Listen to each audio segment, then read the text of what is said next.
Je veux, avant de commencer, vous prier, s'il vous plaît, de vous tenir sur vos pieds et nous allons vraiment acclamer le nom du Seigneur Jésus pour tout ce qu'il fait pour nous. Depuis 2 semaines, nous sommes en train de recevoir un enseignement sur ce nom-là et nous voyons qu'il est un Dieu merveilleux, redoutable. Nous allons vraiment acclamer le Seigneur pour tout ce qu'il est.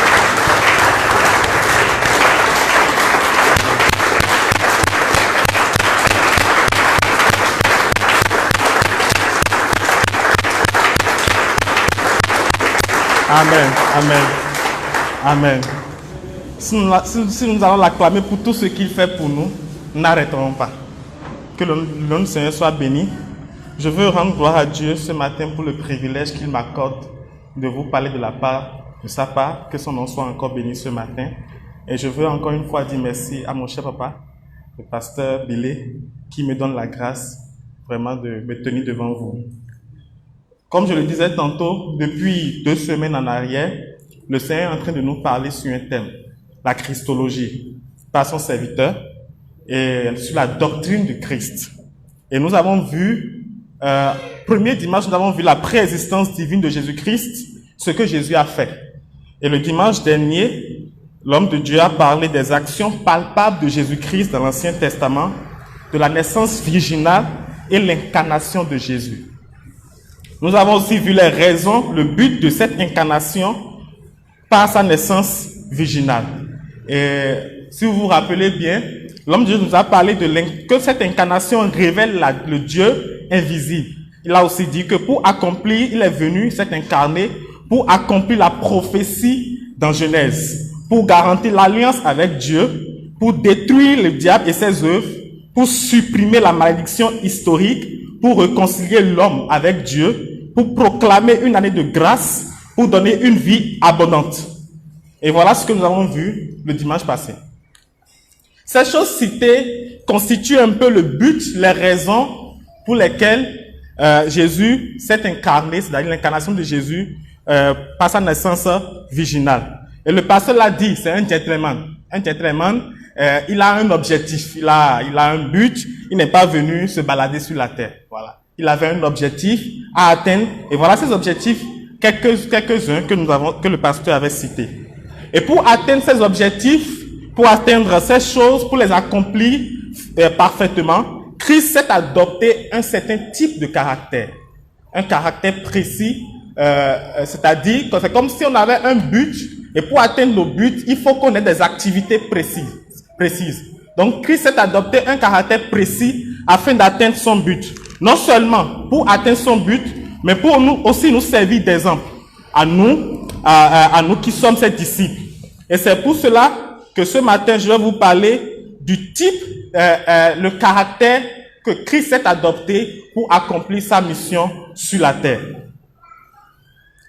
C'est parce qu'il a adopté ce caractère qu'il va pouvoir accomplir parfaitement sa mission. Et c'est pourquoi à la fin, il va dire, tout est accompli. Voilà. Et donc ce matin, nous allons parler, comme je l'ai dit, le caractère qu'a adopté Christ pour accomplir sa mission. L'objectif pour nous est de comprendre, que nous comprenions ce type de caractère que même Jésus-Christ a trouvé nécessaire, indispensable, s'il veut réussir, et que nous l'appliquions aussi à notre vie. Jésus-Christ a trouvé que ce caractère était indispensable pour lui, pour accomplir ses objectifs, pour atteindre ses objectifs. Et donc, il s'est approprié ces caractères-là. Et l'objectif est que nous comprenions ces caractères, que nous les appliquions à nos vies, afin aussi de réussir dans notre vie aussi. Avant de vouloir mettre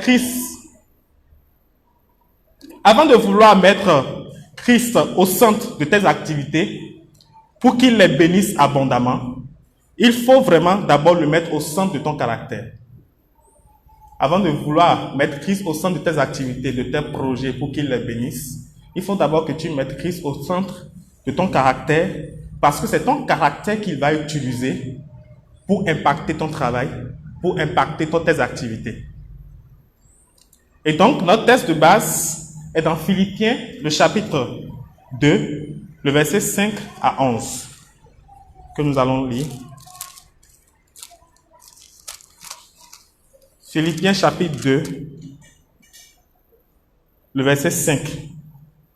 Ayez en vous les sentiments qui étaient en Jésus-Christ, lequel, existant en forme de Dieu, n'a point regardé comme une proie à arracher d'être égal avec Dieu, mais s'est dépouillé lui-même en prenant une forme de serviteur, en devenant semblable aux hommes, et ayant paru comme un simple homme, il s'est humilié lui-même, se rendant obéissant jusqu'à la mort, même jusqu'à la mort de la croix. C'est pourquoi aussi Dieu l'a souverainement élevé et lui a donné le nom qui est au-dessus de tout nom, afin qu'au nom de Jésus, tout genou fléchisse dans les cieux, sur la terre et sous la terre, et que toute langue confesse que Jésus-Christ est Seigneur à la gloire de Dieu le Père.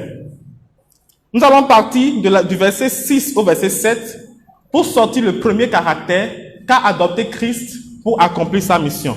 Le verset 6 dit, lequel, existant en forme de Dieu, n'a point regardé comme une proie à arracher d'être égal à Dieu, mais s'est dépouillé lui-même en prenant une forme de serviteur. Le premier caractère qu'a adopté Christ pour accomplir sa mission, c'est qu'il s'était soumis à Dieu. Être soumis à la volonté de Dieu. Ce verset nous montre un peu que Jésus était à l'égal de Dieu. Il était à l'égal de Dieu. Il était Dieu. Le pasteur l'a expliqué la dernière fois. La Bible nous dit dans Jean, chapitre 1, verset 1, « Au commencement était la parole. La parole était avec Dieu et la parole était Dieu. » Et le verset 14 nous dit, « Et la parole a été faite chair, elle a habité parmi nous. » Donc, de ces versets, nous comprenons que Christ est Dieu. Il est Dieu. Il est l'égal de Dieu. Mais qu'est-ce qu'il va faire? Il ne va pas prendre cela comme une proie à arracher. Il ne va pas se dire, bon, comme je suis Dieu, je dois me considérer comme l'égal de Dieu. Non. Mais il a accepté, mais il a laissé ce côté égal de Dieu et il s'est dépouillé. Ça ne veut pas dire qu'il n'avait plus le côté divin. Ça ne veut pas dire qu'il n'était plus Dieu, qu'il n'avait plus cette divinité en lui. Non. Mais il n'a plus fait cas du fait qu'il était égal de Dieu. Autrement dit, il se soumet à Dieu, à la volonté de Dieu. Et toujours 100% homme, 100% Dieu, mais il accepte de perdre cette position d'égalité à Dieu pour se soumettre à sa volonté. Et il va l'expliquer dans d'autres versets. Par exemple, Jean, chapitre 4, verset 34. « Ma nourriture est de faire la volonté de celui qui m'a envoyé et d'accomplir son œuvre. » Se soumettre à la volonté de Dieu. Jean, chapitre 6, verset 38. « Car je suis descendu du ciel pour faire non ma volonté, mais la volonté de celui qui m'a envoyé. » Voilà un peu le premier caractère que nous sortons dans la vie de Christ pour accomplir sa mission. Il ne s'est pas dit, bon, comme je suis Dieu, je vais pas laisser ma gloire, je vais garder ma gloire, garder toute ma dignité. Non. Il s'est dépouillé lui-même et il s'est déchargé de cette égalité qu'il avait avec Dieu. Il a toujours cette divinité, mais il s'est dépouillé de cette égalité qu'il avait avec Dieu pour maintenant se soumettre à Dieu. Et Jésus connaissait les exigences de son Père. Ce que Dieu voulait, son Père voulait, et ce qu'il ne voulait pas. Et il respectait cela à la lettre. Et il ne s'agissait pas de se soumettre juste à Dieu, pas une volonté simple, mais il s'agissait de se soumettre à Dieu, à sa volonté parfaite. Et pour voir un peu les volontés, nous allons voir dans le livre de Romains, le chapitre 12, le verset 2, qui nous sort les 3 volontés de Dieu. Le livre de Romains, nous allons le lire, Romains, le chapitre 12, le verset 2. Nous dit ceci, « Ne vous conformez pas au siècle présent, mais soyez transformés par le renouvellement de l'intelligence, afin que vous discerniez quelle est la volonté de Dieu, ce qui est bon, agréable et parfait. » Nous sortons comme ça les 3 volontés de Dieu. La bonne volonté, la volonté agréable et la volonté parfaite.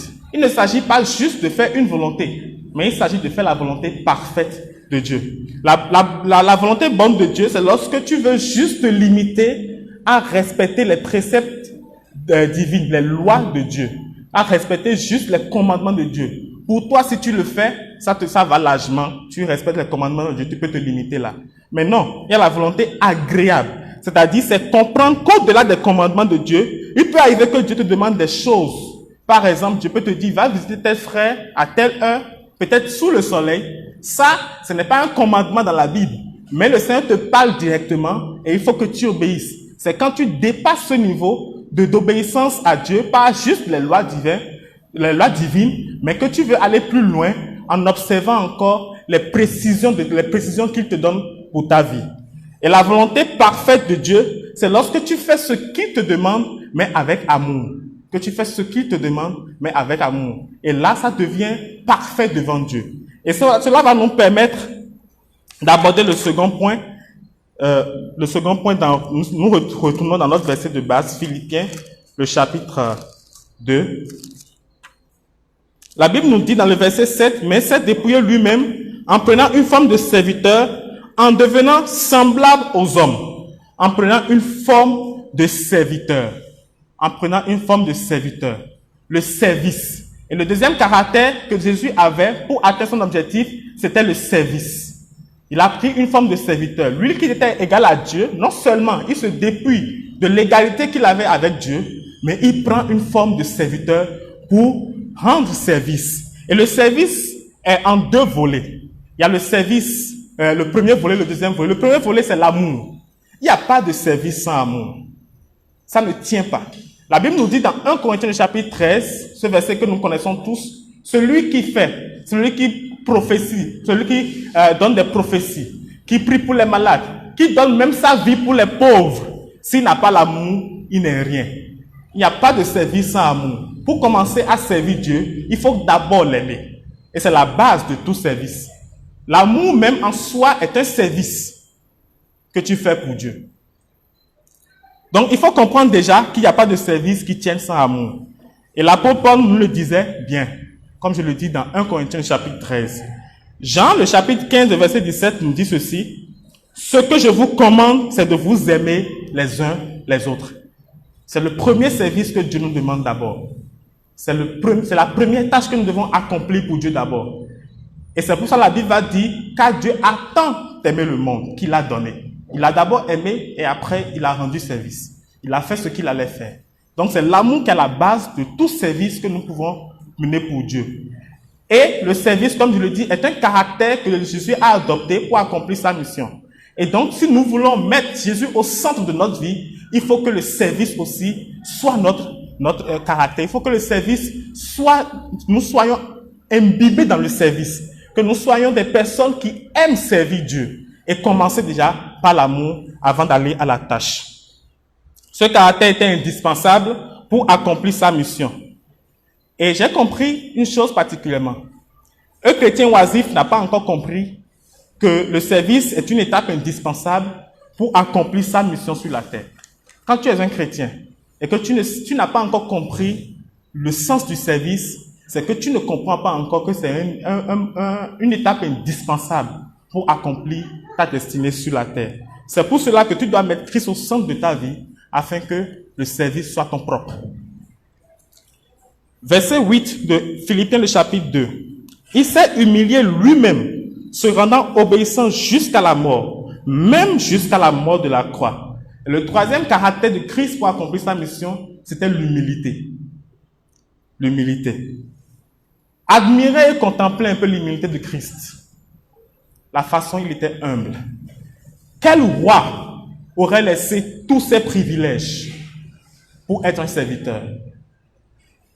Nous voyons aujourd'hui, dans nos pays, nous voyons comme celui qui est sur le trône ne veut même pas laisser. Nous voyons cela aujourd'hui. Le pasteur l'a dit une fois. Sans le dire verbalement, ils font comme s'ils tenaient le monde dans leurs mains. Sans le dire verbalement. Et quand on est à ce niveau, c'est comme si on est arrivé déjà et on n'a plus besoin de quelqu'un. Avec toute la gloire, on ne veut pas laisser. Il y a des frères même qui s'entretuent à cause des positions. Mais Dieu, dans toute sa gloire, égal à Dieu, il a laissé cette égalité d'abord. Et non seulement cela, il s'est humilié jusqu'à la mort, même jusqu'à la mort de la croix. L'humilité de Jésus-Christ. Qui pouvait croire que de sa position, il allait laisser cette position-là pour s'humilier à ce point, au point de mourir pour les hommes. Nous qui sommes si méchants, la Bible dit que même Dieu s'est repenti d'avoir créé l'homme. et il s'est humilié pour cette race de personnes. Jésus est venu pour servir et non pour être servi. Et Matthieu 11, verset 29 nous dit ceci: prenez mon joug sur vous et recevez mes instructions, car je suis doux et humble de cœur, et vous trouverez du repos pour vos âmes. Jésus est la personne la plus humble. La plus humble. Et nous devons prendre cet exemple pour nos vies. Ce caractère de Christ qui a permis, nous allons voir ça dans la suite, ce caractère qui lui a permis d'avoir la souveraineté. Et le quatrième caractère que nous allons décrire, c'est la fidélité dans son engagement. Nous voyons que Jésus, ayant laissé sa gloire, quand il est venu sur la terre, son objectif c'était de mourir. Mourir pour que nous soyons sauvés. Mais pourquoi il n'est pas mort par lapidation? Pourquoi on ne l'a pas juste lapidé? Pourquoi on n'a pas juste tiré sur lui? Pourquoi la mort, et même la mort de la croix, entre deux brigands? C'est comme si vous avez un objectif, et pour atteindre cet objectif, vous voyez des obstacles. Vous voyez qu'on me demande ce que je n'avais pas prévu en fait. Et là, vous serez tenté de laisser tomber. De vous dire, ce n'est pas la peine, je retourne. Mais il avait un engagement, il avait pris cet engagement de mourir pour nous. Et pour cela, il a accepté d'aller jusqu'au bout. Même quand ça faisait mal, même quand il était dépassé et il disait, Dieu, pourquoi tu m'as abandonné? Même là, il n'a pas laissé tomber. Il est allé jusqu'au bout. Et c'est là que nous voyons sa fidélité. Et donc, ces 4 caractères, il y en a d'autres. Mais nous allons juste décrire ces 4. Ces 4 caractères de Jésus ont permis à ce qu'il entre dans sa souveraineté. Et le verset 9 va nous dire ceci: c'est pourquoi. Je l'avais expliqué ici une fois, le c'est pourquoi elle est une conséquence de ce qui est précédé. Est une conséquence de son caractère. Dieu a vu ce caractère-là. Et Dieu l'a souverainement élevé à cause de ce caractère qu'il avait. Il l'a élevé à une position élevée. Et lui a donné le nom qui est au-dessus de tout nom, afin qu'au nom de Jésus, tout genou fléchisse dans les cieux, sur la terre et sous la terre, et que toute langue confesse que Jésus-Christ est Seigneur, à la gloire de Dieu le Père. Aujourd'hui, tu peux prier pour un malade et le malade est guéri. Tu peux imposer les mains à un fou. Tu dis au nom de Jésus et la folie quitte. Pourquoi? Le caractère. Je vais vous donner un petit témoignage d'une situation qui est venue dans la semaine passée. Il y a ma soeur qui m'a écrit pour me dire, bon, à la base, elle ne m'a pas écrit. C'est ma grande soeur qui m'a envoyé une photo sans le savoir. Elle m'a envoyé la photo d'une ordonnance. Et je dis, mais cette ordonnance, je vois le nom de Pessou sur ça. Qu'est-ce que c'est? Elle a quoi? Elle dit, ah, désolé, je voulais envoyer ça à ta soeur. C'est la fille qui est malade. Et directement, moi, j'ai écrit à ma soeur, mais ta fille est malade, tu ne m'as rien dit. Elle dit, ah, vraiment, si tu as vu l'ordonnance, c'est que Dieu veut que tu pries. Et elle m'a expliqué un peu ce que la fille avait, et ça m'a fait mal. Ça m'a fait très mal. Une fille de 6 ans maximum, qui avait déjà des brûlures sur le corps, ça m'a fait très mal. Elle me dit qu'elle n'arrive même pas à s'amuser, elle pleure tout le temps. Et j'ai dit, ok, ma soeur, vraiment, je vais t'appeler, on va prier. Et on a prié environ 20 minutes. Je dormais, elle m'a appelé. Elle me dit, l'enfant, elle joue ce qui ne s'est pas passé depuis des jours. Elle est en train de jouer, elle s'amuse. Et qui fait ça? C'est le nom de Jésus. Et c'était une joie pour moi. C'était le samedi surpassé. C'était une joie pour moi. J'étais très content parce que le Seigneur venait d'opérer un miracle. Et s'il ne s'était pas humilié, et s'il n'avait pas eu ce caractère-là, et s'il n'avait pas compris qu'il fallait se rabaisser à un bas niveau, plus bas niveau, quand tu as des soucis, quand tu as des problèmes, quand tu as des situations, et que tu te tournes vers lui, même si ta situation n'est pas réglée, tu vas sentir une paix intérieure qui vient en toi. Et c'est Jésus qui le fait. Mais pour y arriver, il fallait le caractère. Et non seulement, comme je le disais au début, l'objectif n'est pas seulement que nous comprenions ces caractères, mais que nous les appliquons à nos vies. Comprendre que même si Christ a eu besoin de ce caractère-là pour arriver à sa position, c'est que nous aussi nous avons besoin de ce caractère aujourd'hui. Que notre vie soit centrée sur Christ. Quand Dieu lui-même a vu ce caractère en Jésus, il l'a qualifié. Il l'a qualifié. C'est par lui, c'est en lui et c'est avec lui que nous pouvons toutes choses. Amen. Que le nom du Seigneur soit béni. Amen.